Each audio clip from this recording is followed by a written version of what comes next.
It's late. The lamp is still on. She's looking at him like she's trying to solve something. Not a problem, a person. And he's right there, 2 feet away, and somehow completely unreachable. She doesn't know it yet, but this is the worst-case version of the story. The version where both people care, where neither is a villain, and where everything still falls apart. Because the biggest misconception about the avoidant, the one that keeps this moment happening over and over in living rooms and bedrooms across the world, is that on the inside, they're empty. That the silence is just silence. That the distance is just distance. It isn't. Tonight, I'm going to take you somewhere no one else does. Not outside the avoidant, trying to decode their behavior. Inside. Into the actual monologue running behind those eyes. By the end of this, you won't just understand what they do. You'll hear what they're thinking, word for word, in the exact moment they go quiet. And what you find there might be the last thing you expected. Stay with us. On Wired for Intense, the unquiet mind, and for 16 years we have worked with the science of emotional survival.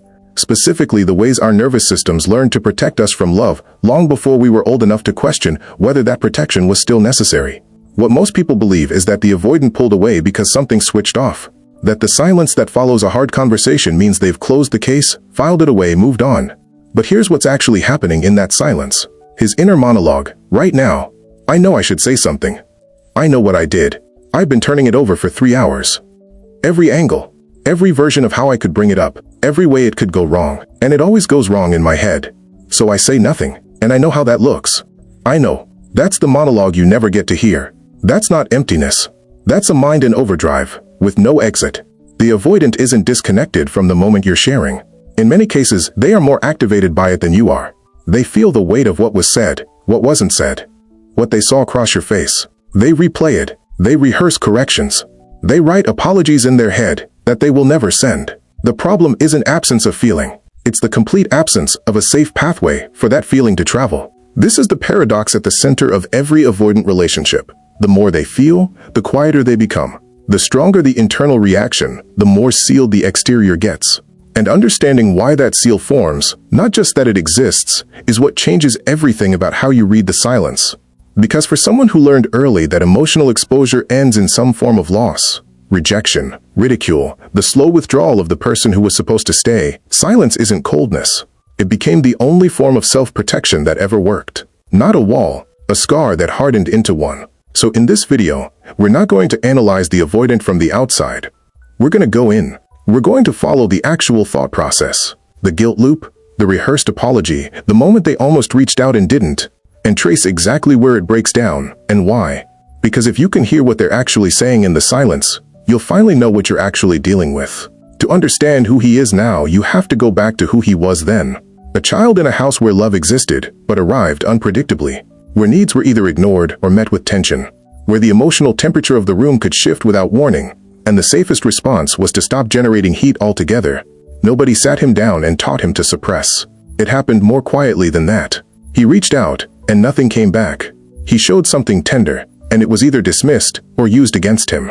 So he learned the only lesson available. My emotional needs are not safe here. And children are nothing if not adaptive. He adapted. The wound, translated. I don't need anyone. I figured that out young. Not because I'm strong, because needing people hurt too much, and I had to survive. By the time he became the man sitting across from you in that room, emotional self-sufficiency wasn't a personality trait. It was a survival system, still running, still protecting a child who no longer exists from a threat that never fully went away. It's not a foreign language he's refusing to speak. It's one he was never taught. The survival system doesn't just sit dormant. It runs, constantly. And it shows up in 9 very specific ways.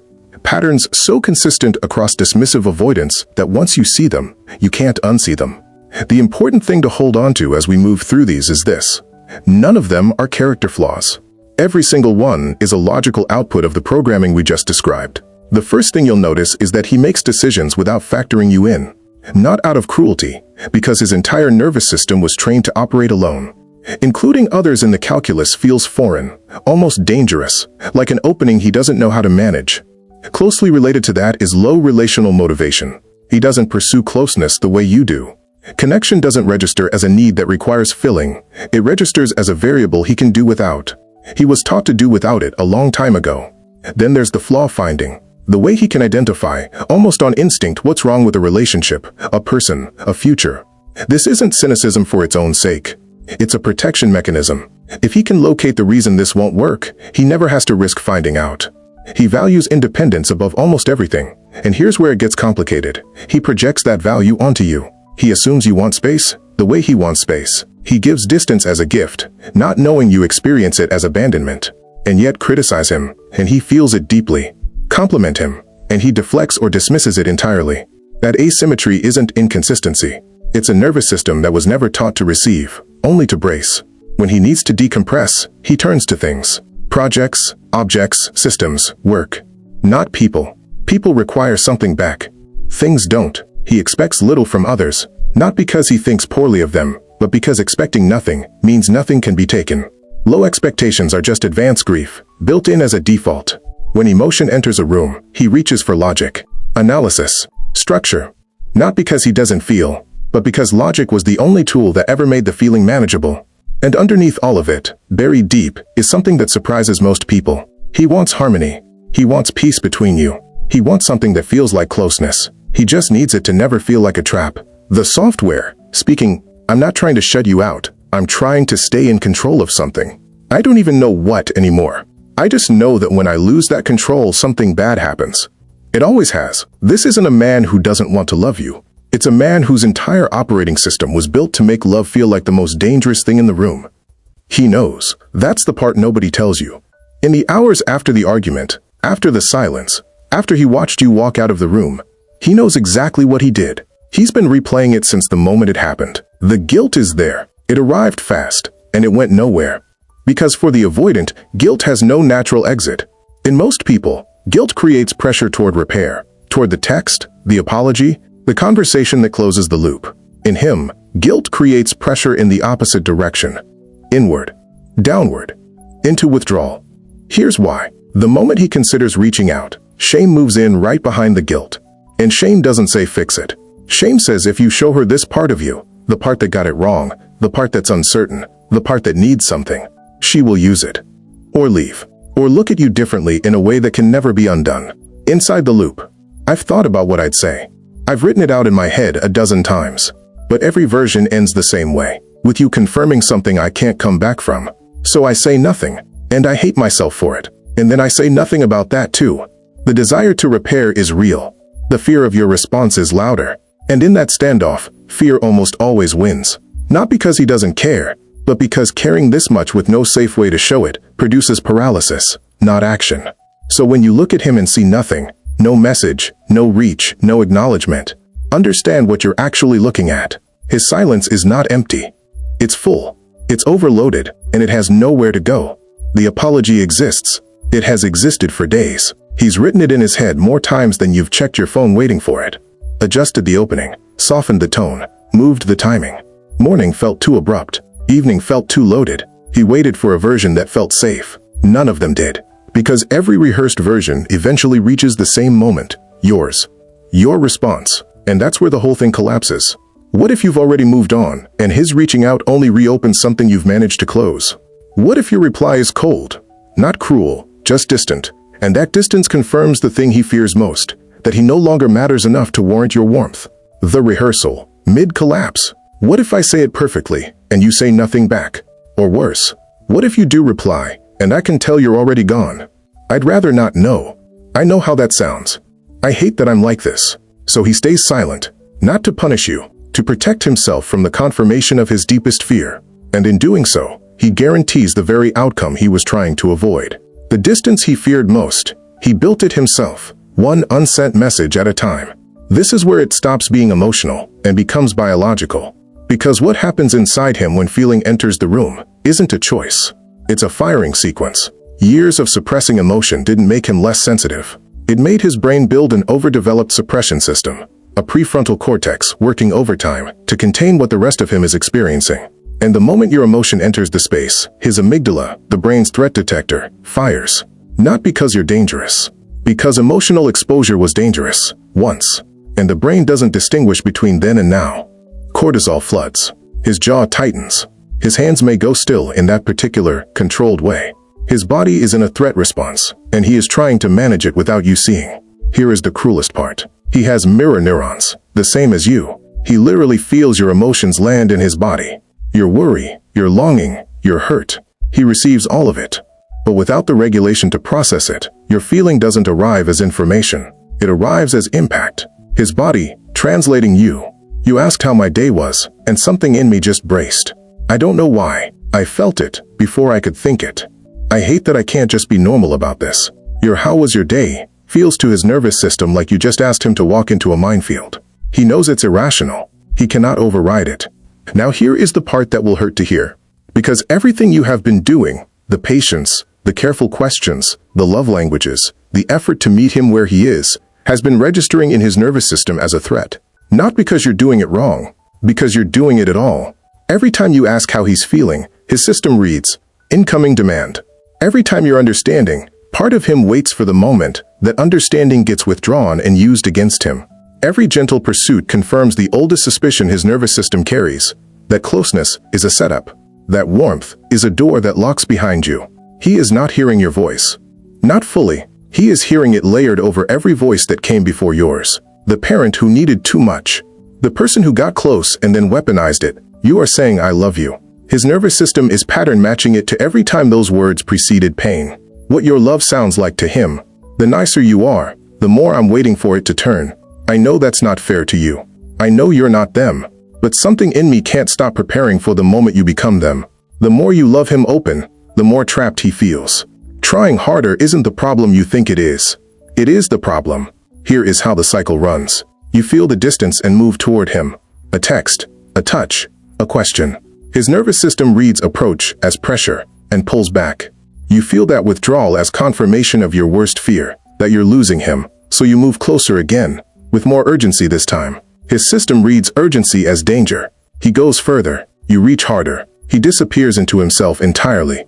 Two people, both scared, both certain the other one is causing this. Neither wrong. And it runs deeper than behavior. Research suggests that when you are dysregulated, anxious, activated, quietly unraveling, your body communicates that state chemically. Your stress becomes ambient. It enters the space between you. And his threat detection system, already primed and scanning, picks it up before either of you has said a word. Both clocks, simultaneously. She thinks, he's pulling away. I need to fix this before I lose him completely. He thinks, she's escalating. I need more space before I say something I can't take back. The only interruption to this cycle isn't a better argument or a more loving approach. It's a regulated nervous system, yours.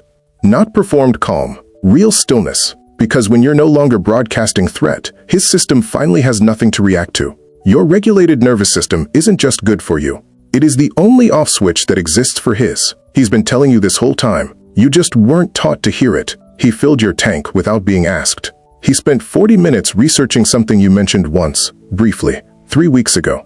He fixed the thing that was bothering you before you remembered to bring it up again. None of this was accidental. None of it was small. It was the most fluent sentence he knows how to speak, rendered entirely in action, because words at that register have never felt safe. What he is saying, in every one of those moments is, I was paying attention. You matter enough that I held on to that. Let me make your life easier, because I don't know how to make myself more open. The difficulty is that you need something he hasn't offered, and what he's offered you haven't fully received. Both things are true at the same time and both are legitimate.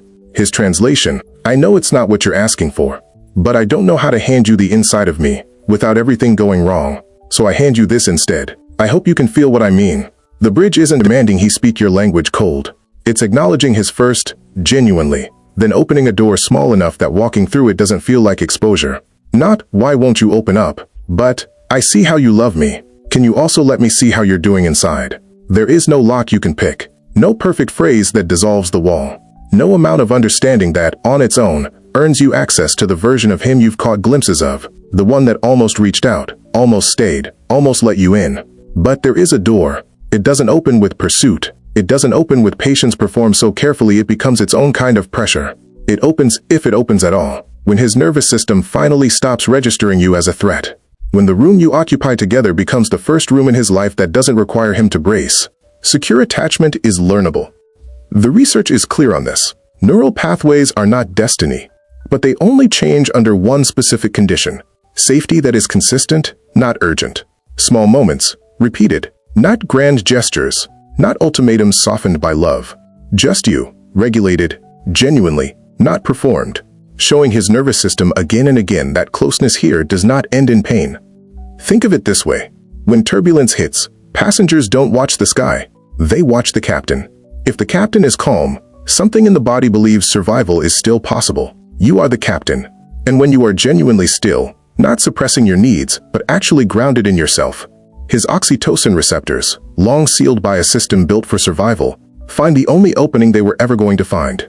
Not because you fixed him, because you stopped confirming what he feared. But here is what that does not mean. It does not mean his psychology excuses your loneliness. Understanding why someone cannot give you what you need is not the same as being okay without it. The guilt he carries in silence, real as it is, will never be the apology you deserved.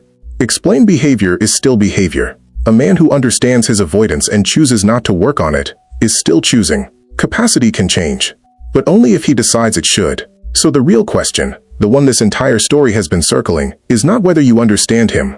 You do now. The question is what you do with that understanding. Join the Wired for Intense community as we move from frozen to felt. Subscribe, like, and share your story in the comments to keep learning the language your body has been speaking all along. You can hold space for what might become possible, or you can stop waiting for movement that never comes. Both are acts of love. Only one of them is also an act of self-preservation.